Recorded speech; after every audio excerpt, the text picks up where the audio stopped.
At the time I'm recording this, it has just been announced that a ceasefire agreement has been reached, and I'm hopeful that the next week will be better than the one we've just had.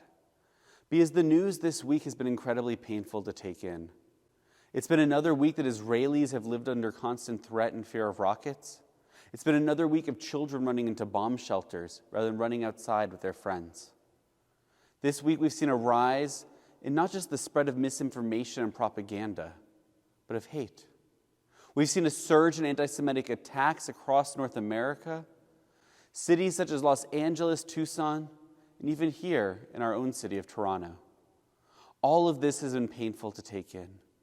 But for myself, the most painful thing to see this week was a letter penned by American rabbinical students speaking out on behalf of the Palestinian people. It's not that I don't feel sympathy for Palestinians who are victims of this conflict. I'm pained by the ever-increasing casualty list. I'm pained by the continued violence and loss of lives. The difference between myself and the rabbinical students who wrote this letter is that I see the responsibility for this newest round of violence in the hands of the Palestinian leaders, in the hands of Hamas and other Islamist terrorist organizations, rather than the hands of the Israeli government. The Palestinians are victims of corrupt leaders, not Israel's military. I am pained by the fact that Israeli kids, because that's what a 19 or 20-year-old really is, they're kids, and they're forced to be soldiers and fight in war rather than do what young adults should get to do in developed nations. But they aren't soldiers because Israel wants violence. They are soldiers because Israel will defend its citizens as any country would. They are soldiers because if they weren't, there would be no more Israel. Israel wants peace. Israeli parents might be proud of their children's service to the country, but I'm sure they would love that their 18-year-old got to go to university instead of boot camp. Golda Meir put it better and more succinctly than I ever could when she said, "Peace will come when the Arabs will love their children more than they hate us." I'm pained by what is happening right now, not just to the citizens of Israel, but to the Palestinian people as well. But if tomorrow Hamas laid down their arms, there would be no more Israeli airstrikes in Gaza. Yet tomorrow, if the IDF laid down their weapons, there would be no more Israel. This letter was so painful to read, not because these rabbinical students are wrong to feel for the suffering of Palestinians, but because they express no feelings for the suffering of Israelis. Our tradition is very clear. Destruction is not an event fit for celebration, even the destruction of our enemies. In Mishlei, Scripture teaches, if your enemy falls, do not exult. If they trip, do not let your heart rejoice. I'm troubled at times by the callousness I hear from some segments of the Jewish world with regard to the suffering of Palestinians. I am pained by acts of hate that some will commit in the name of Torah, in the name of the traditions that I love, acts that are the opposite of everything I know Judaism to be. The students who signed this letter are correct. We should have sympathy for what Palestinians experience.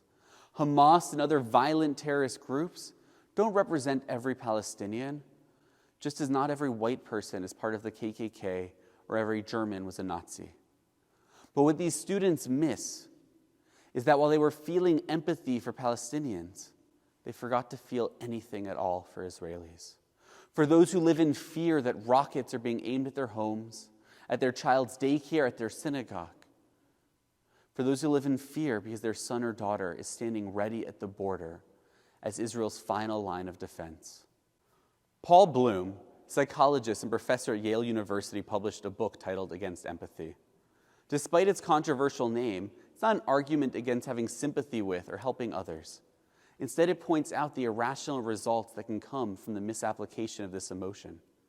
In his book, he explains one of the issues that we see today. He writes, "Empathy is a spotlight focusing on certain people in the here and now. This makes us care more about them, but it leaves us insensitive to the long-term consequences of our acts and blind as well to the suffering of those we do not or cannot empathize with." In this case, the rabbinical students who signed this letter weren't wrong to feel empathy for the experience of Palestinians. They were wrong because they allowed their empathy to focus only on one side of the story. They were blind to the other side. This has been an ongoing problem in our world in general, and in particular in regard to the Israeli-Palestinian conflict. It seems that more and more the world is focused on just the other side of the story. Their empathy blinds them to the whole picture. What made this letter so painful to read was that there are so many soon-to-be rabbis, future leaders of Jewish communities and institutions who feel this way. I'm not pained that they express empathy for Palestinians. I'm pained that they express no empathy for Jews. I'm pained because I'm terrified of what that means. If Jewish leaders can't feel empathy for the Jewish people, what hope do we have that others will be able to? I'm scared when people can justify to themselves why Hamas fires rockets at playgrounds, yet condemn when Israel fires back. Knowing that future rabbis are among them, this keeps me up at night. I know there are many in this congregation who lived at a time when Israel did not exist, who saw its birth and experienced its miraculous survival time and time again against all odds. My generation, myself included, often take Israel's existence for granted. There has always been an Israel since I was born, and despite the violence witnessed in my lifetime, I've always had a sense of certainty that Israel would prevail. I've never before feared a day when Israel could not exist. Seeing this letter is the first time I've ever truly imagined a world where Israel could be spoken about in the past tense. That moment was for me the most painful moment this week. But today, the pain and fear that has been with me, it's beginning to lift. With the announcement that a ceasefire has been agreed to, it's a good start, but it's only a step. In our parsha this week, we find the priestly blessing. May the Lord bless and protect you. May the Lord shine God's face upon you and be gracious with you. May the Lord lift God's face upon you and grant you peace. It ends with peace.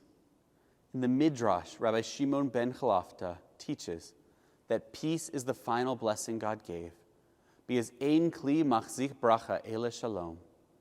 Peace is the only vessel that could hold all the other blessings. It is only from a foundation of peace that we can learn to love each other, to see the dignity that exists in others despite our differences. It is the foundation that a future can be built on, a future where Palestinians and Israelis can live together as true neighbors, a future where children won't have to be taught how to run to bomb shelters or be used as political capital, a future where children won't grow up to be soldiers. So far, the blessing that Israel can be to the world has not been fully realized, because from the moment of her creation, she's never had that foundation, that vessel of peace to hold the blessings she can offer. The violence seems to pause, but it never ends.